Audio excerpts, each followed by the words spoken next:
join together in the first one that starts out God of grace. God of grace, watch over all refugees, embrace them in the pain of their partings. Into their fear and loss, send love. Open our eyes that we might see you in them. Open our hearts that they might see you in us. Open our arms that we might welcome refugees to new homes. As you stretched out your arms and invited everyone home. Amen. We're going very analog today, so if you could pick up The Faith We Sing, Karen and Cheryl lead you, and we're gonna join together in number 2172. Please feel free to serve yourselves while you're singing, if you can. Well, here and there. We are called.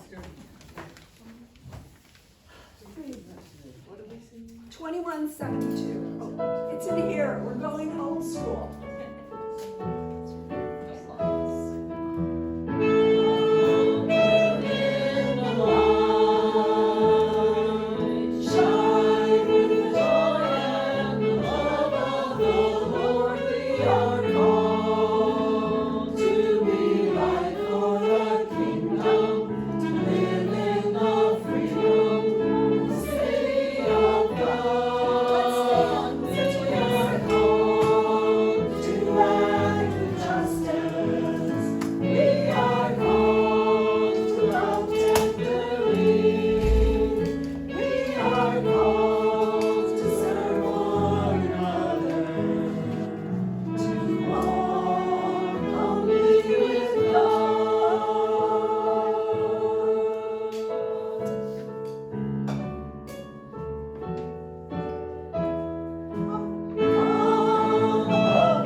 And just a reminder with the gallery, if you weren't here last week, or if you forgot or didn't know, the pictures on the single photos on the easels are in numerical order, I hope. They got out of order last week and we fixed them. And they match with the stories in the little booklet over there or on the QR code. So if you have time afterwards, feel free to just walk around and read the story with each picture. Jody, I guess, I don't know, she'll be talking about something. And also, if you're available, if you don't have time today, we were gonna tear down today, but logistically, it worked out better to do that Tuesday morning, so it'll be here until Tuesday morning. Thank you. So I'd like to welcome Jody May, who is the Director of Education at Exodus World Service, who is going to present to us today. Thank you. You're welcome.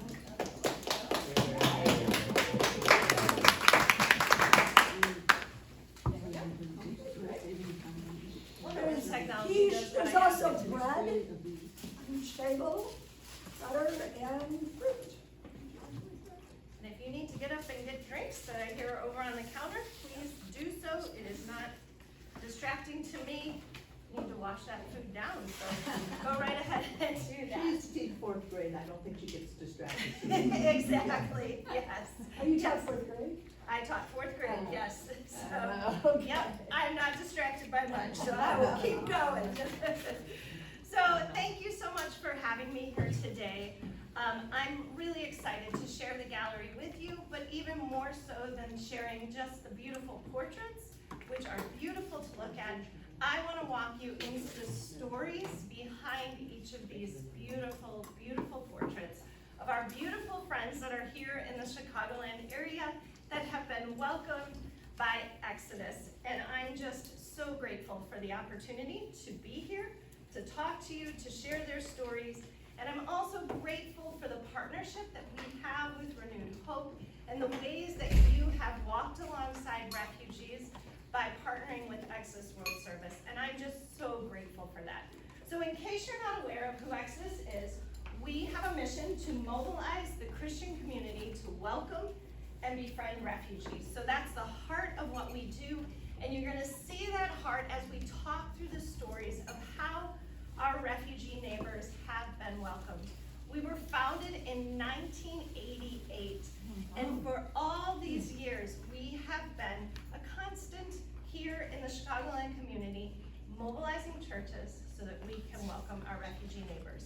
So I have a little video to share with you that explains a bit of our mission. I will tell you it starts with me talking, which is weird since I'm just right here, but here's our video.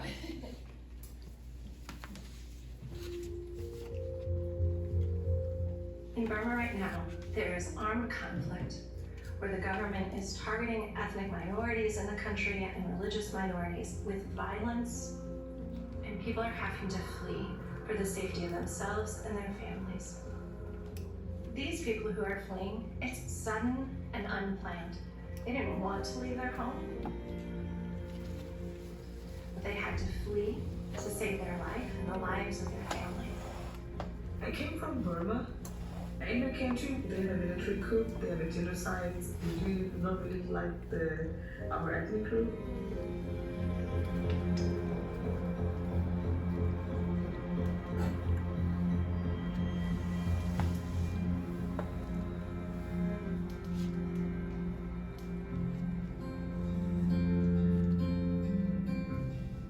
I came here with me, my husband, and my daughter. The very first day, we arrived at around 8:30 p.m. It's at night. It's a kind of feeling very lonely, kind of feel hopeless too, that how are we going to meet people, and are they going to be nice? Are they going to be, good to us? They're going to treat us well. When refugees arrive in this country, it's almost as though a second journey begins.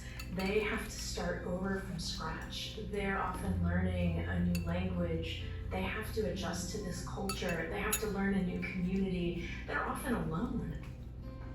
The mission of Exodus is to mobilize the Christian community to welcome and befriend refugees. Refugees need practical help, just learning their new community, figuring out how to do things we kind of take for granted. But more than that, I think they just need a friendly face.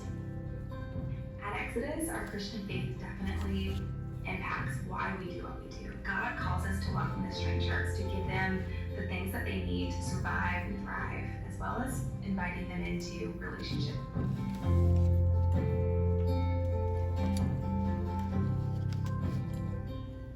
I remember feeling a little left out in school. She sometimes was a little uncomfortable with the way she would write and speak with English, so I would kind of just help her with that. We would focus on her homework, her reading and writing skills. I feel a big relief that I have someone that's gonna help me with my goals. I could see that her dreams of success are not just for herself, but also for her family. It's just such a wonderful experience knowing that I could be just even a little part of that.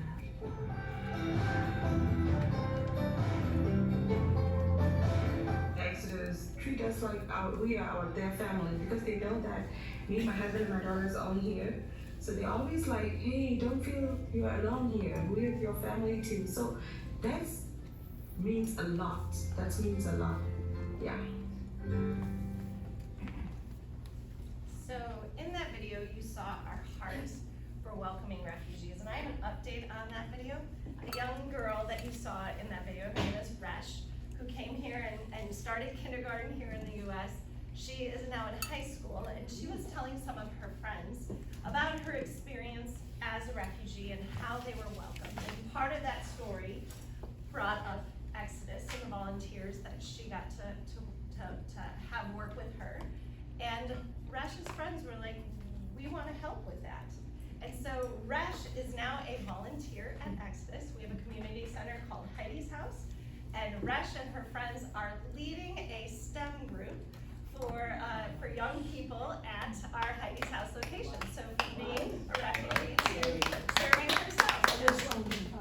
In the Chicago one, we have 2 Heidi's House locations. So let me go over a little bit that you heard in the video. First of all, that question of who are refugees. This definition was established by the United Nations High Commissioner for Refugees back in 1951. It was established into law here in the United States with the passage of the Refugee Act of 1980. And it's this: refugees are people who have been forced to flee their country and are unable to return because they have a well-founded fear of persecution. So refugees are people who have had to flee their home country because it is no longer safe because of persecution in their home country. And you heard in there some of the numbers. Globally, there are over 34.5 million refugees around the world. And of those 34.5 million, less than 1% are resettled annually. So the majority of them will have to wait another year and another year. So that's the global refugee crisis. And those numbers are important for us to hear so we can advocate on behalf of welcoming refugees and on helping them while they are waiting in those situations. But sometimes when we look at the big picture, we miss the individual stories. And those of you that have helped with pack deliveries here, that have been collected at the church and then delivered to families, you've got to be in the homes of refugees and hear their stories. And so my hope is today that we're replicating that experience of sitting in a home. I'm going to introduce you to the refugees who are in our portraits so that you can hear a bit of their story and the reasons why they fled persecution. So I'd like to highlight, first of all, 2 stories from the gallery that help us understand the reasons why refugees are forced to flee their country.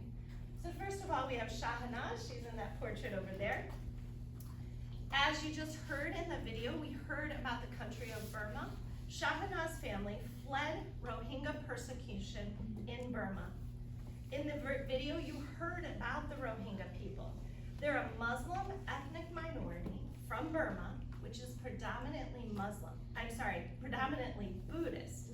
They're denied citizenship within the country and are the world's largest stateless people group.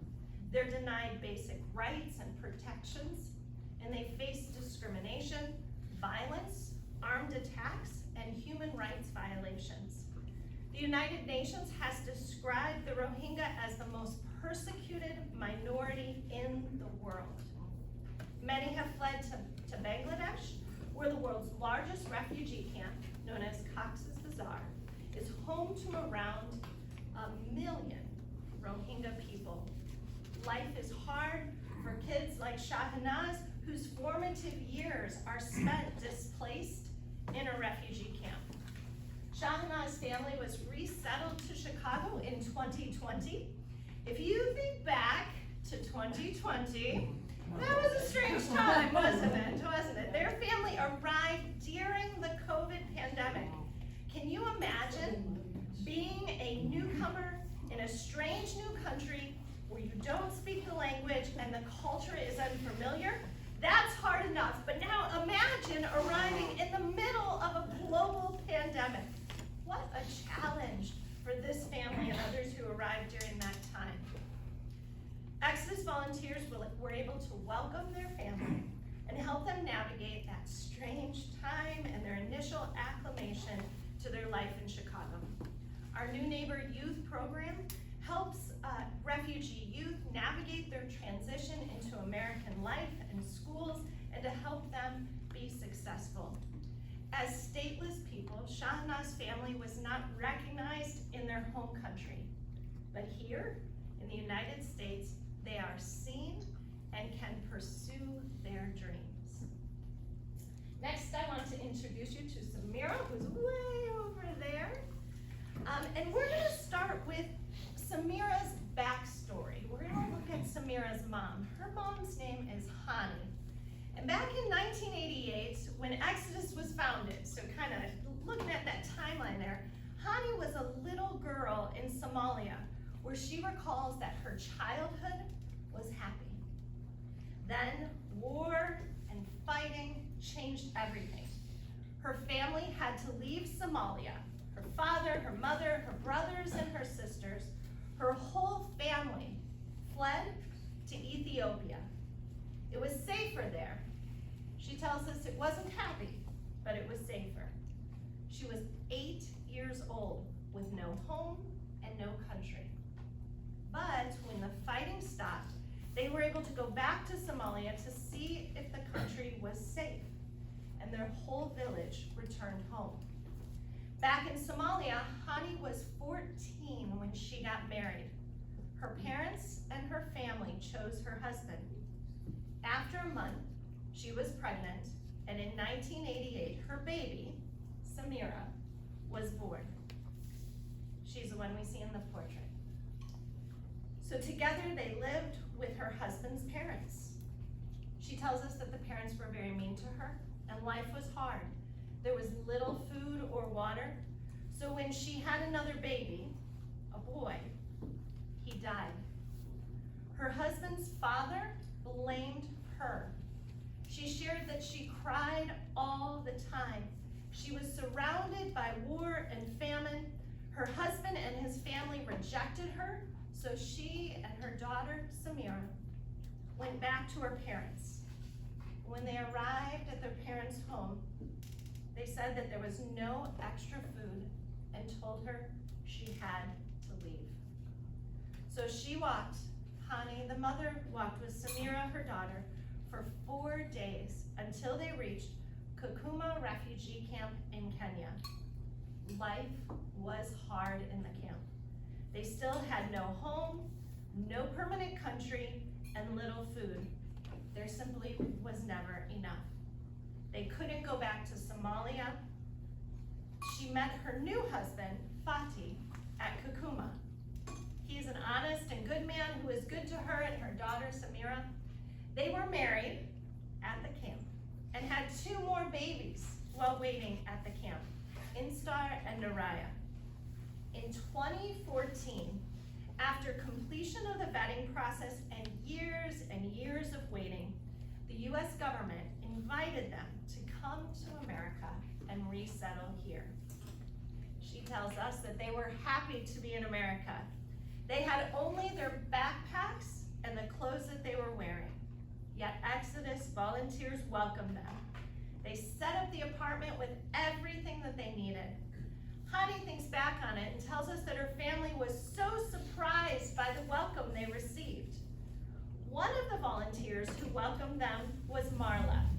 Through regularly meeting together and growing in their understanding of each other, a friendship was developed. These 2 women cook and share meals together. Their kids play together. Marla, the volunteer, tells us, "There is such joy during our visits. Even when we're not together, I think about them and pray for them." And Hani says, "With language, sometimes we misunderstand each other, but now we just laugh. Marla makes me happy. She's my friend." Listen to Hani, how Hani described to us her life here. She says, "Everything is so different in America. There is peace here. In America, my family is safe. I am so grateful for the help I received through Marla and other volunteers. Even though we've been here for a few years, life still gets lonely, but friends like Marla visit me. They brought me a care pack filled with so many useful items, and when I found out I was having another baby, Marla had a baby shower for me. She helped me understand and prepare and understand the strange things that a baby uses in America. And when her baby was born, Marla, the volunteer, was blessed when she learned the baby girl's name, Marla Ahmed Salah. Hani says she named her baby girl after her best friend. So that's Samira's story. All of the families of the individuals in our galleries had to flee persecution, like the families of Shahnaz and Samira. I'd like to highlight 3 more stories that help us to understand what life is like in the refugee camp after a family flees persecution in their home country. So this picture here, Kazakile is back there. Kazakile and his wife can recall some memories of life in the Democratic Republic of Congo before the war broke out in 1997. However, because they were afraid that they would be taken prisoner or killed by rebel groups, they made a 15-hour journey across Lake Tanganyika to Tanzania in a small, open, wooden boat. Then, for 25 years, they lived in a refugee camp there as their family grew. Finally, in 2022, Kazakile, his wife, and his 3 sons were invited to resettle in Chicagoland. Volunteers like Harry and Kathy have welcomed the family. Here we just see Harry. They spend time together sharing meals and laughter, but also helping in practical ways like applying for jobs and understanding the ways that things work in the United States. Kazakile currently works at O'Hare International Airport. His youngest son has received bi-weekly tutoring from an Exodus volunteer for the last 2 years, building skills for opportunities that he could have never had in a refugee camp. Their youngest son, David, has special needs, and volunteer Kathy visits multiple times a week to help him with his academics. Their middle son, Walonha, is in high school and is on the varsity soccer team at his high school. At Exodus, we have a soccer team made up of refugees from many different countries. They don't all speak the same language, but they speak the language of soccer. So Walonja played on our Exodus United soccer team that just last weekend for World Refugee Day had a soccer tournament down at Foster Beach. Unfortunately, our first game was against the champion team. So we did not place, but last year we were second place. But the setup put us losing that first game, but we did win 1 game, so that's great. We did win 1 game, so that's Kazakile. Next, this is my favorite picture from the gallery. This is Zia. Look at that beautiful expression of joy on her face, that smile. I can hear her laughter as I look at that picture, and that's why it's my favorite portrait. Zia and her husband and family came here to the United States with their sons, and I have a video to share of their story. So I'll play that now. Oops, there's volunteers. Sorry, that was out of order. I had been paired with Zia as somebody who wanted to learn how to speak English better. We just kind of hit it off right away. When I came to the United States, I can't speak anything, only understand a little bit. But Miss Sarah teaches me. Right now I'm more confident. She teaches me to talk about my son's teacher when I have a meeting. She's a great mom. Her boys are really wonderful young men and have a lot of things that they want to accomplish. In 2015, we fled Afghanistan and we moved to Indonesia, where we had to stay for 4 years. During that time, we didn't have access to education, so me and my brothers used to save a bit of our money every day trying to buy internet and trying to access YouTube, and that way we could, study the things that we were missing in the meantime. In midst of all of those disappointments and all of those hard times, our family, we still had this connection between each other. It was just a small flame of hope that we had in our hearts.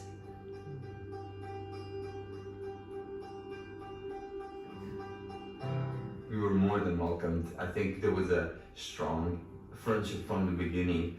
There were so many people trying to help us, it made us feel welcome, and we definitely felt welcome. And Exodus was that organization that brought many families together.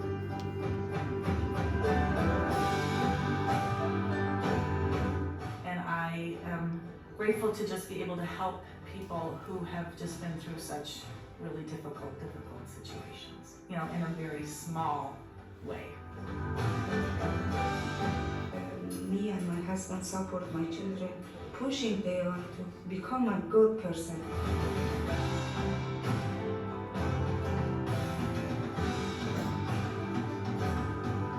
I found my desire to pursue education. I definitely want to go to Columbia. Yeah, I started working on my application for Bates College, and I applied there for early decision. We are going to open the decision. I'm so nervous. I'm just hoping that I get in. I got my acceptance letter with full scholarship. I was definitely nervous. Seeing the acceptance rate freaked me out quite a few times. All 5 of us got together and I opened my application.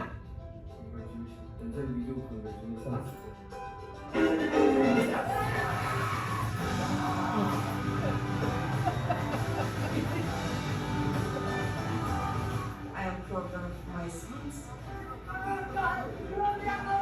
Everybody wants to help my family, support my family.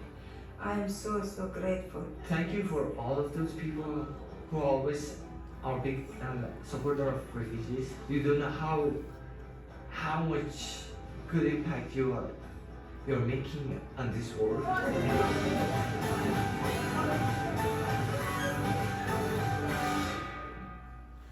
So not only do I love her portrait the most, I love the story of her family. And I will share with you that video is actually 2 years old. I'll go to this picture that I showed earlier. That is 2 years old, and I can update you that Maisam and Noor are both doing wonderfully at school. Maisam is still at Columbia and Noor is at Bates. They are maintaining those full scholarships. They both one wants to be a dentist and one wants to be an orthodontist. So they're have beautiful Covered. You did see in there they have a younger brother named Paymon. He actually is just as successful as his older brothers. He was accepted into a summer program at MIT.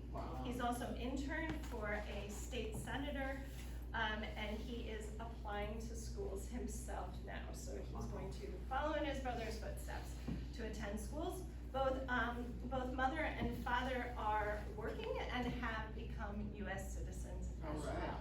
So this family is thriving, still rebuilding their life here in the United States. And something I want to point out from their story is, in that video, you saw that while they were waiting in a refugee camp, they were saving up money to buy time on a computer so they could watch YouTube.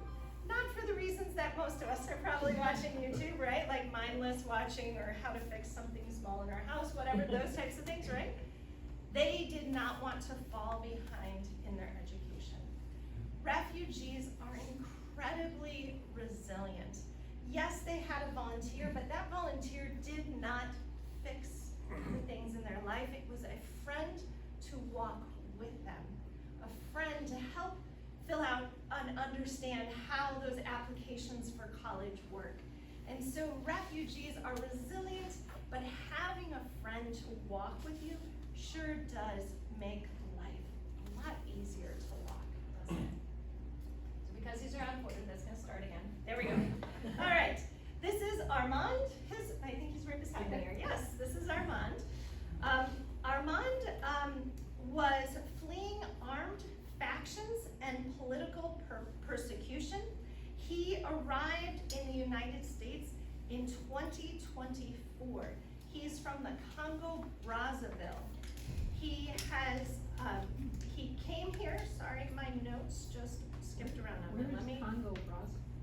Congo Brazzaville is part of what was the Democratic Republic of Congo, but they are now two separate countries in Africa. Yeah. Sorry, my notes just jumped around. Okay, so he is, I don't want to skip anything. He's a devoted husband, father, grandfather. He's a resourceful man who everyone who has met him says he makes things happen. So he has an agricultural degree from a university in Congo Brazzaville, and his passion for soil sparked an opportunity during a conversation with some of our volunteers. He was meeting with volunteers, and he mentioned his love of farming and how much he missed that. The volunteers heard this, and they connected him to a local community garden. He called that day and secured himself a plot in the community garden. Today, he grows a beautiful and vibrant bounty of produce, and he has been successful at selling his harvest at the local farmers market. He attends classes at Truman College, speaks Lingala, French, and is now learning English. When he's not working his shifts at the airport, he's either studying or spending time with his family or tending to his crops. Despite that packed schedule, Armand's heart is to help others. In class, he shares with others who are looking for jobs. He shares with them about job openings that he's heard about, and goes above and beyond for his fellow refugee friends, even ones that are complete strangers. So our team at Heidi's House tells us that on one occasion, there was a man he barely knew who had just started attending one of the groups at Heidi's House, and he heard that this man needed a job. So he invited him into his own home, patiently helped him fill out a job application, and then personally referred him to his own boss to help secure him a job. That spirit of generous collaboration shines brightly as he attends the weekly New Neighbor conversation groups where he practices conversational English with other volunteers. When he was there sharing about how great his harvest has been in his plot in the community garden, a Rohingya refugee expressed interest and a desire to garden as well. Without hesitation, Armand welcomed him into his space, and now they are farming side by side, bridging cultures through shared soil together. His inspiring journey even caught the attention of the community, landing him a well-deserved feature in the community garden newsletter. That's the picture that they had in there, and that they featured him in the newspaper. Armand's life is a beautiful testimony to kindness, resilience, and family. His son recently joined our Exodus United soccer team and is the newest and youngest player on the team. Just a fun story. When some of our volunteers, along with someone from our staff, were coming into their home with a pack for the family, Armand and his wife sang a beautiful song for the volunteers in French. It was a soulful thank you from a man who lost everything, yet continues to give back to his community and the community around him. All right, next I want to talk about Monowara. There she is, she's back there. Her teddy bear, if you can't see what it says, I love you, which is beautiful. So Monowar was evacuated with her family from the violent persecution of the Taliban in Afghanistan. They were resettled here in the United States in 2023. Monowar and her family quickly found a friend in Natalie, a dedicated volunteer that soon became like family. That sense of community grew when, here's Natalie, sorry, I always forget to advance. I got the clicker, it should be easy, shouldn't it? But I forget. Okay, so that sense of community grew even stronger when some volunteers from a local faith community arrived at their home to deliver a baby care pack. The timing was a blessing. Monowar's mother is expecting a new baby. Her father is currently the sole breadwinner, and their family is facing the unexpected stress of losing their SNAP benefits, which is affecting all of the most recently arrived refugees because of HR 1 and the cuts under that so-called One Big Beautiful Bill. Yet, despite that financial strain, their home is filled with joy and laughter. Seeking to return the kindness and bring genuine joy to the volunteers, the father decided to share a piece of his past life with them. Back in Afghanistan, he had been a talented magician with a spark, which we didn't even know until these volunteers were there in the house. With a spark of his old passion, he asked if he could share some magic tricks with the volunteers that were there. And he performed a series of magic tricks right there in the living room. The children, both his own children and the children of the volunteers, absolutely loved it, and their laughter filled the space as he showed them his tricks. For a family that had to leave so much behind, this gift was a beautiful way to transform their apartment into a space of pure, shared celebration. Next, we have Shua. Shua, I believe, is over here. Yes, she's got like a spotlight on her. Skylight. I planned that well, didn't I?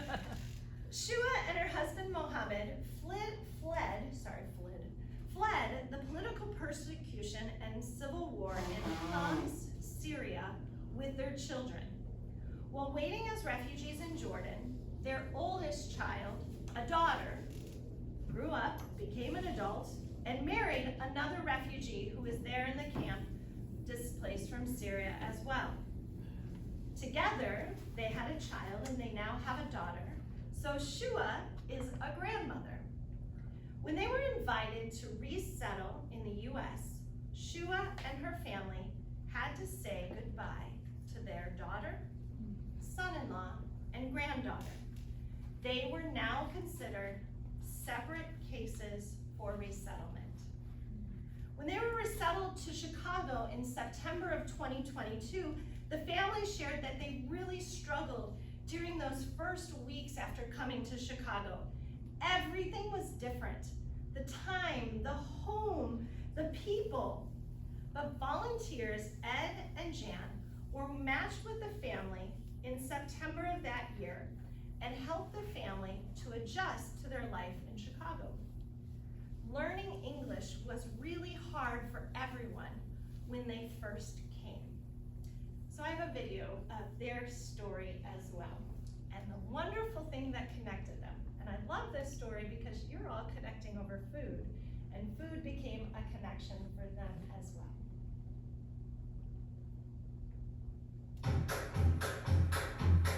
It was the beginning of November that we first were introduced to them. I was a little bit nervous in the beginning, not knowing what to expect. I think our relationship has slowly gained so much trust, and we do a lot of eating. Food is their love language, for Yeah. sure, Yeah. for sure.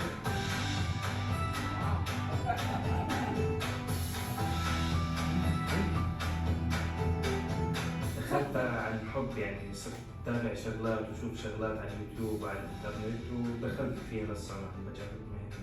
Originally had a huge cake, wasn't it, that first time? It was red velvet. Yeah, red velvet cake. You know, then we found out that he had been a baker in Jordan since he was 16. Somehow our church found out about that, and they asked if he would possibly be interested in baking cookies for our Christmas Eve. So yes, I was really excited for the first 10 minutes until I realized, like, oh, how are we gonna do this? When we found out they wanted 2,000 cookies. It's not something you easily do at home.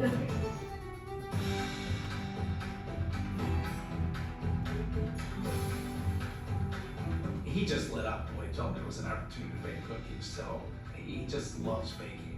شعرت بشيء انه مثلا افتخر بنفسي انه صنعت 2000 حبة خلال يومين، يعني صنعتهم انه عم بصنع الشيء اللي انا بحبه، عم بشتغل بالشيء اللي انا بحبه يعني. He was very confident. He kind of takes charge. He did a great job. ان شاء الله انه هون اقدر احقق واوصل للي بدي اياه، يعني اللي كنت انا حلمان فيه رح اقدر احققه هون باذن الله. We feel like they're family and they just bring so much joy into our life. They've been through so much, yet they're so grateful and joyous.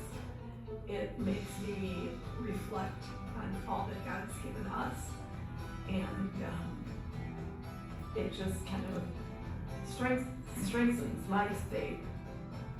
كثير متشكرة، فعلا كانوا كأهلي أخوي. And I would just encourage people to get involved and do it because there's so much joy in helping other people. It just fills you up to help others. And they help us equally as well. So, Anne said, I had those cookies, right? Yeah, it was a few years ago, I remember, 3 years at ago. the Celebration of Hope. I think that was before we came as a group, Yes. but we all got a cookie, and he was featured Yes, it and was stood this out video. at the dinner. Yeah, so it was this video that was shared, and when we heard the story of their volunteers church wanting the 2,000 cookies, we said, well, hey, can we do that for our Celebration of Hope? And so, yes, the people that were in attendance after the video were surprised to learn that the box that said "Do not open" on the table had cookies that Abdullah had made for all of us. And so this is a story of beautiful connection that happened between the volunteers and the refugees as they arrived here. And this friendship has continued to develop. But I want to share with you also that the joy that we see in this is also mixed with sadness, because many refugees, like Shua's family, are separated from people that they love. And so their family is pursuing their citizenship. They hope to be able to take that test soon. Unfortunately, the test has been paused for any refugees. So as soon as that opens back up, we are excited for them to be able to pursue that next step. Their family was supposed to come originally in 2017, but that was delayed by the travel ban that happened in 2017. You heard that they finally were able to arrive in 2022, but their daughter had become an adult in that time, and so her daughter, their son-in-law, and their grandchild were a separate case. The daughter and her family were supposed to arrive in February of this year. There was something under the last administration called private sponsorship. The Shua and her family approached Ed and Jan to tell them, hey, we've heard about this private sponsorship. It meant that Ed and Jan had to form a private sponsorship group and raise the funds to be able to support them in their initial arrival here. And they did that. And in January, they had already secured an apartment. We're preparing that apartment for Shua's daughter, son-in-law, and granddaughter to be in. They had began cooking some of their favorite foods and freezing them, you know, those baked goods, they can do that. And the travel for any refugees was canceled with an executive order on January 20th that paused all refugee resettlement indefinitely. So their family remains separated a year and a half later. And so I share that because as Christians, it's important that we share in the joy, but also to carry the burdens along with our fellow neighbors and to pray for them. And so a little update on what else the family is doing right now. Their second youngest, Shame, she's graduated from high school and is thriving. Abdullah, the baker there, who is doing these kind of one-off offerings of making cookies and sweets for people. And by the way, everything you saw in the picture, none of that was bakery purchased. That was all his beautiful handiwork. He started a business called Sweet Anythings. His Exodus volunteers were involved in helping to make that business happen and brainstorming the new name for him, getting business cards, getting him connected to the community. And then there came that huge cookie order that happened. The family's still learning English. The two oldest are working as well as running that business. My friend tells me that when the mother makes baklava, it is absolutely the best. In fact, my friend says it tastes just like the Middle East. That's what she told me. Like, tell me about how it tastes. It tastes just like the Middle East.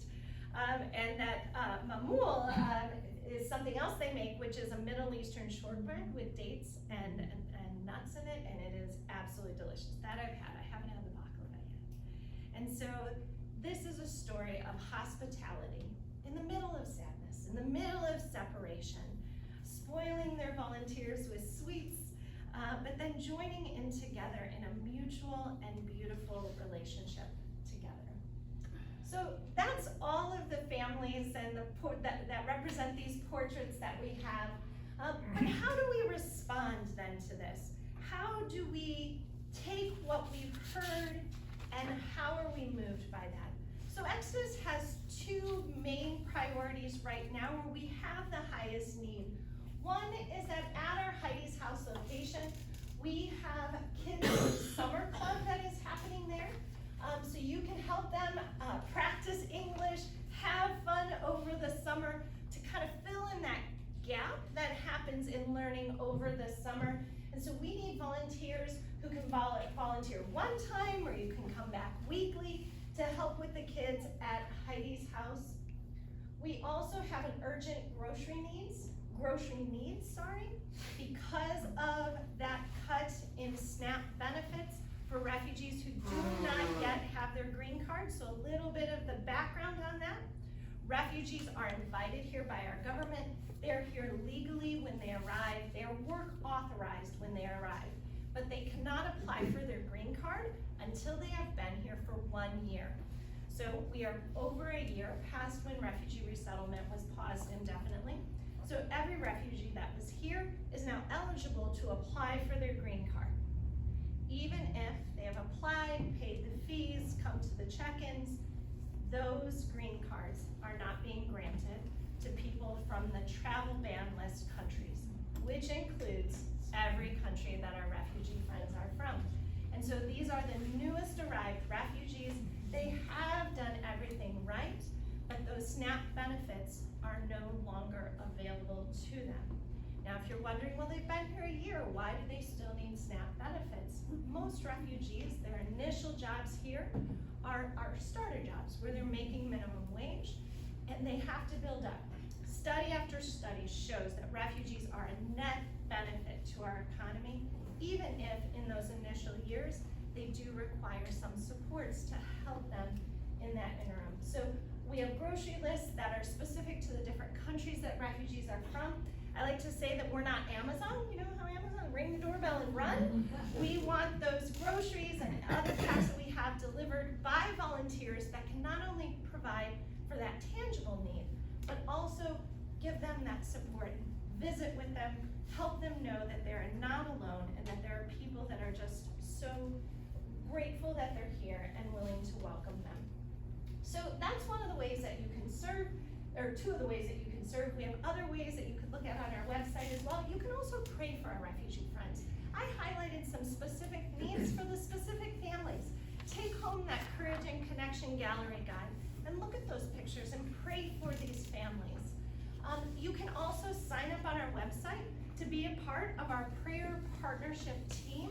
All that means is that every Tuesday evening, you'll get an email from us highlighting the prayer needs and praises that we can share with you that week. And of course, we are a nonprofit, so we welcome any gifts that you can share with us as well. Now, I did highlight some of the ways that refugee resettlement has changed in the last year and a half. Part of how Exodus responded to that is we launched something called the Exodus Advocacy Network. As part of the Exodus Advocacy Network, we found that so many people that are connected to Exodus felt overwhelmed by so many of the changes happening and didn't know where they could make the biggest impact with their advocacy. So if you join the Exodus Advocacy Network, we have a page where I have a curated list of some ways that you can advocate for refugees right now through organizations that we have partnered with. And so those are there. I change those as I see new opportunities come about. I also send out quarterly updates. The quarterly update's gonna be coming out in the next week or so. So that comes out letting you know what's happened in the last quarter, because it's kind of hard to keep up with so many changes, right? And then I send out special alerts if there's something that can't wait until that quarterly update, something that I feel like people need to know about right now with a way that you can advocate for it. We also have held webinars, and we're gonna hold some prayer gatherings, those types of things. So this is the way that you can connect through the Exodus Advocacy Network. So I just want to say thank you so much for allowing me to come and share these refugee stories. We do have a couple of minutes left, so I wanted to just pause if anybody has any questions. Yes? I know they're all refugees. Yes. And they have been invited to be here. Yes. Are they still at risk for deportation, especially those from Syria? Yeah, that's a great question. So the question was, they're here legally, they were invited by our government, but are they at risk for deportation? Currently, the answer is no. But at risk is a little hard to define what we mean by that. 2 years ago, I would have said, no, refugees are here legally, they're never at risk for deportation.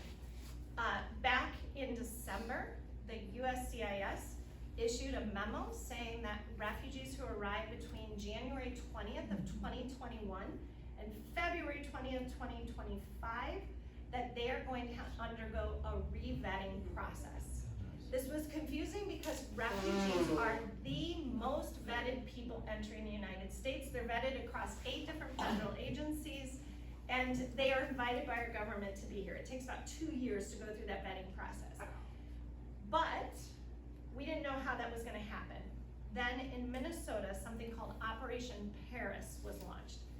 That Paris is 2 R's, it stands for Post-Admission, Refugee Re-Verification, and Integrity Strengthening. Under Operation Paris, because refugees are here legally, they were arrested because they knew where they lived. Agents came to their homes, arrested, and detained them. A judge has intervened in that because there is litigation against this, and said that the re-vetting can happen while it's being challenged in courts, but arresting and detaining refugees as part of that can no longer happen. So all of the refugees from Minnesota who had been detained have been released. That Operation Paris has not yet come to Chicago. We anticipate that it will, but it has not yet. And so when that happens, Exodus stands ready to support the refugee community as they navigate this re-vetting process. So to your question, are they at risk? Yes.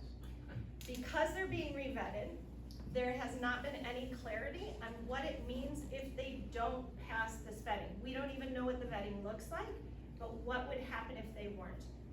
You would assume that if they don't pass the vetting, they would be deported, but that hasn't been actually articulated by our government yet. So it's unclear what exactly the outcome would be if they don't meet this vetting that we don't even know what the vetting looks like. And how many of your families, or how many people that you support would be affected by that, do you know?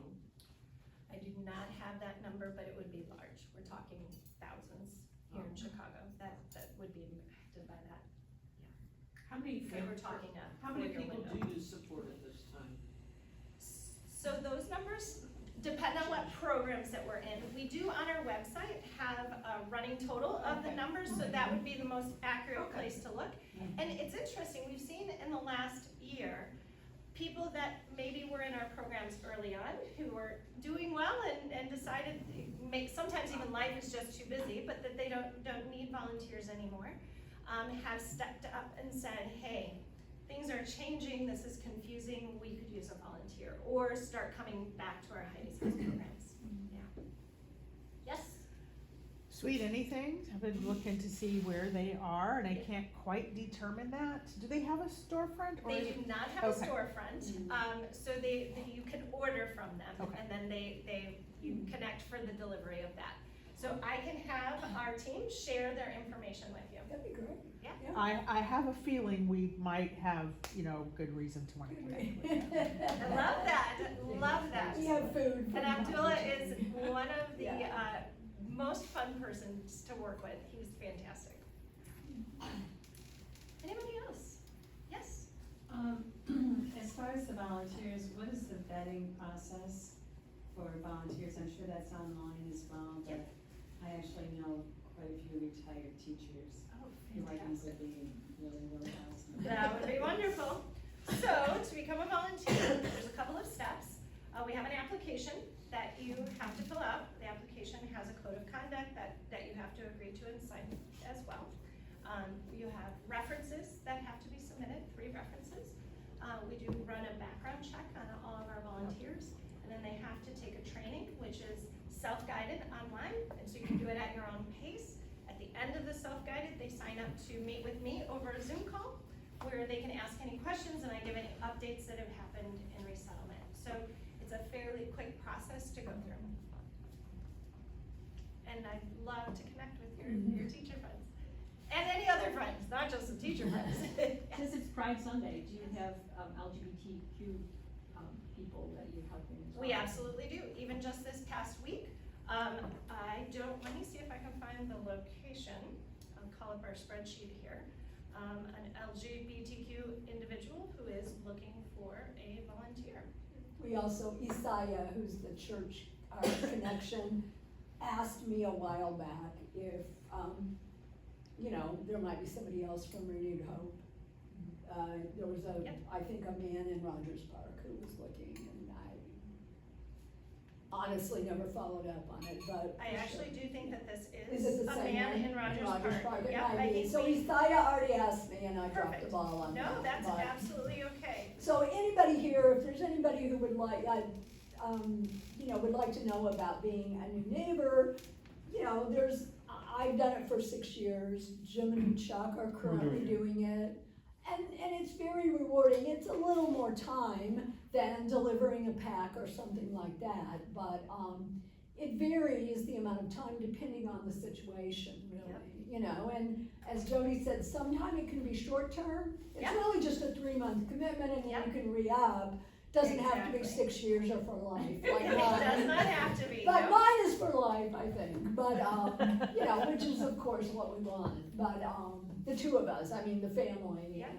and me, so. And that's actually a really important distinction as well. I started out at Access as a volunteer, and there are people that I met when we first started volunteering now, over a decade ago, that we're still friends with, and there are other people that we volunteered with that were only part of our life for a season. But if you think of your life outside, right? You have people that are there for the long term and people that are there for a season. It doesn't always mean that it's something negative why it was just for a season. It's just people are in our life for a season at times, and so that's absolutely okay. So whether you can come to do a pack, which is a one-time serve, or one-time serving at Heidi's House, or visiting Heidi's House regularly, or being in a refugee's home as a new neighbor with them. What is Heidi's? Heidi's House. Heidi's House is our community center. We launched one 3 years ago out in Wheaton as a pilot, as a place where refugees and volunteers can gather together in groups. And so we have conversational English classes, citizenship classes that are happening there in groups. And then we have some kind of fun groups as well, knitting classes, knitting groups that come together, a watercolor group, and then kids programming, homework help during the school year and summer club during the year. We have moms and tots group, all of that happening. And then this past year, we were able to open a location in Chicago and Westridge on the bottom. Yep. Yes. So I have a feeling I know the answer to this question, but Okay. I'm really curious. This being FIFA time. Yes. How much buzz or excitement has there been over, because so many of the countries that are represented, Yes. soccer is a huge tradition. What was the buzz? A ton of buzz. you know the answer. A ton of buzz. And in fact, we're doing a watch party at Heidi's house coming up, and we do need volunteers to help with the watch party. So if you're interested, that'd be fantastic. You said one of them is in Wheeling. Where's the other? One is in Wheaton, and one is in Chicago on Devon, Westridge. Okay, and which one is having the watch party? The one in Chicago. Yep, the one in Chicago is having it. So yeah, if you're looking to volunteer, that'd be great. Did you have a question back there? Okay. Yes. I have one more question. I work with the exchange students, and they come over, and they're part of those programs that they do at least 50 to sometimes 100 hours of community service. And I would think that this would be something that would be very positive, and that they're coming from other countries and they're academically here for a reason. So do you have people like under 18 of youth who are volunteering? We do. We'd have to talk about how that would look, because typically if they're under 18, we have them volunteer with a parent. Or they could be with their host parent. With their host parent could work, or, yeah. I would love to talk more about what that could look like for them. That'd be great. Cool idea. Love that you're brainstorming ways. This is fantastic.